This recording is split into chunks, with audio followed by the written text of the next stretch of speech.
protagonis. Kalau yang sifatnya kurang baik, antagonis. Villain. Kita masih di materi yang sama dari unsur-unsur cerita. Nah, tujuan kalian belajar hari ini masih sama seperti kemarin. Kalian dapat menyebutkan unsur pembangun cerita. Contohnya tokoh, latar, peristiwa, alur. Ya, kemarin kita udah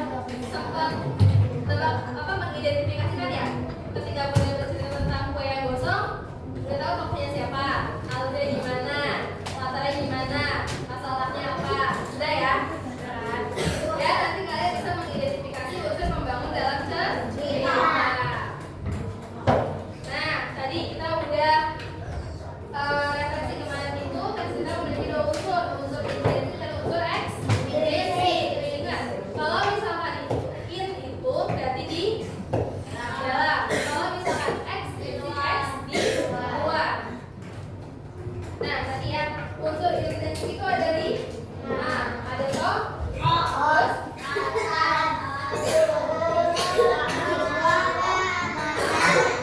kalau tokoh adalah pelaku yang terlibat dalam cerita. Nah, tokoh itu bisa berupa manusia, bisa juga hewan, terus bisa lagi Tuhan. Oke. Tokoh terbagi menjadi dua. Apa aja tadi? Antagonis dan protagonis. Kalau antagonis apa? Sifat yang baik. Antagonis sifat yang jahat. Kalau misalkan protagonis sifat baik. Oke. Latar adalah keterangan mengenai tempat, waktu, dan suasana terjadinya peristiwa dalam cerita tersebut. Latar terbagi menjadi tiga. Apa aja sebutin? Latar tempat, latar waktu, latar suasana. Oke, masih ingat ya? Oke, yang ketiga, alur. Alur itu adalah urutan jalan cerita. Alur terbagi menjadi tiga. Aja.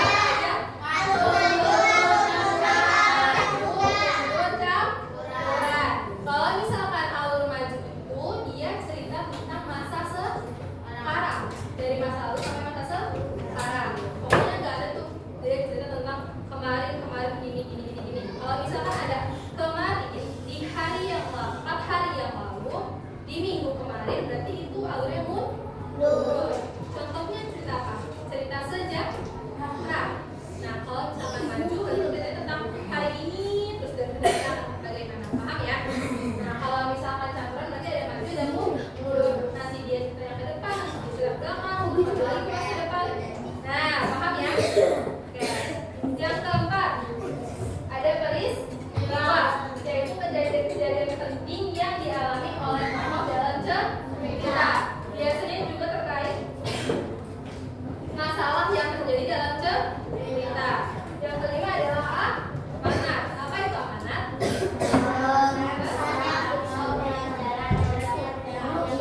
Oleh pembaca dari cerita tersebut. Jadi pesan yang ingin disampaikan oleh pengarang kepada pembaca.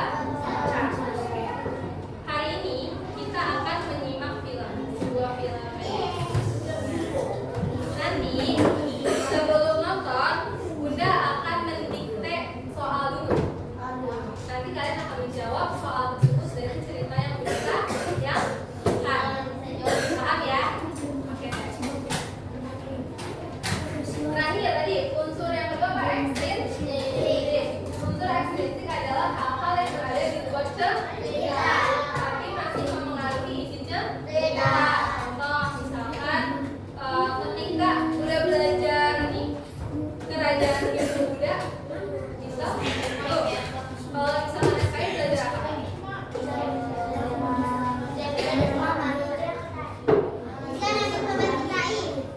Belajar Nabi Muhammad ke Nabi. Nah, pasti kan ada budaya-budaya kaum apa ya kan? Nah, itu termasuk unsur ekstrinsik. Nah, di unsur ekstrinsik itu ada nilai-nilai sosial, nilai budaya, nilai agama, dan latar belakang penulis atau pengarang. Itu jadi unsur ekstrinsik. Nah, sekarang kita akan simak filmnya.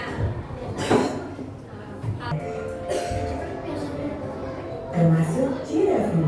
Dia adalah jerapah yang baru saja datang ke hutan Pulangan.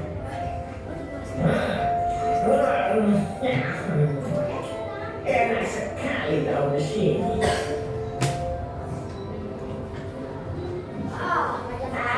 Kenyang sekali.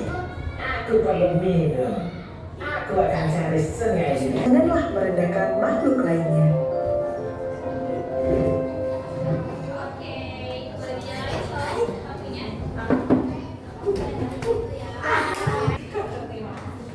Oke. Nah, sekarang Bunda akan menimpe pertanyaannya.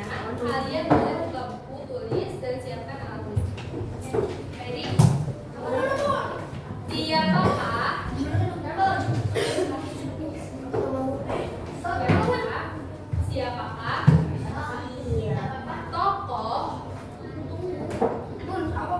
Siapakah tokoh yang terdapat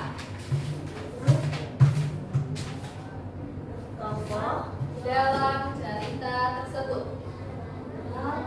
Yang terdapat dalam cerita tersebut. Siapakah tokoh?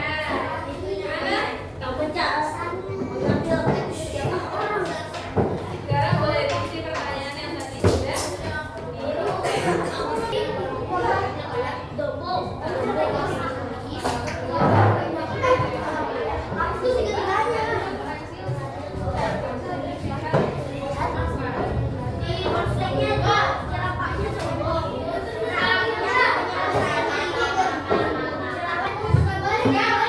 Tadi siapa yang manggil?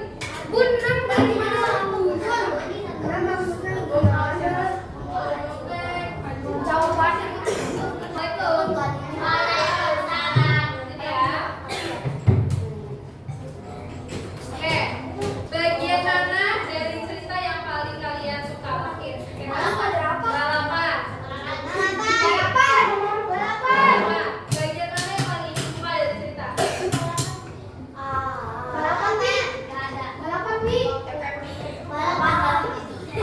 suka dari cerita?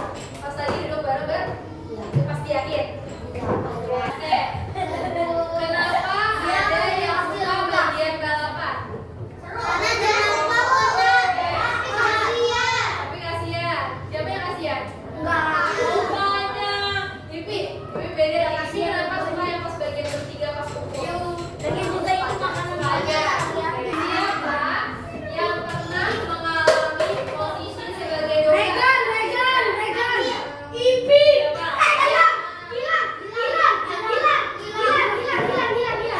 Siapa yang jadi jerapahnya? Nah, manusia memiliki kelebihan dan kekurangannya masing-masing. Kita tidak boleh judge, tidak boleh menjudge seseorang karena belum tentu kita lebih baik dari dia. Nah, jadi kurang-kurangi simpan di, oke? Nggak boleh Terakhir, pertanyaan terakhir. Apa pelajaran atau nilai yang dapat kita ambil? Terus jadi anak jangan sombong. Jadi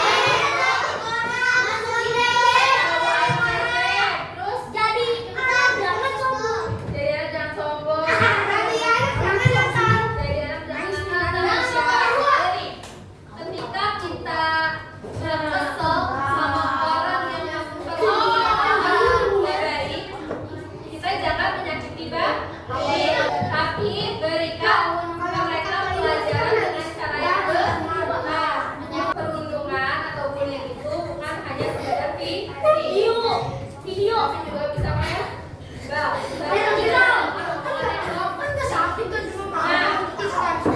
Nah, jadi ketika kalian